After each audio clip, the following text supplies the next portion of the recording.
You know, ang sweet mo. Although, minsan, kailangan ko pang i-dictate sa'yo lahat ng gusto ko.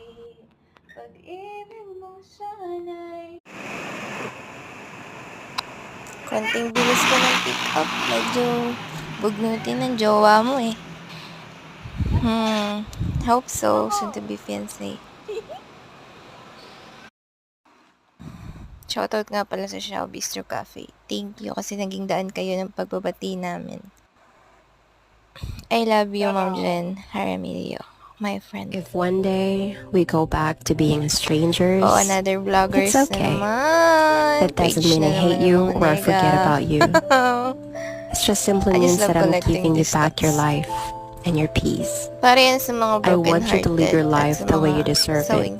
Meeting you and falling in love with you wasn't a mistake after all. So ngayon, I'm okay. It was God's way of giving us a lesson.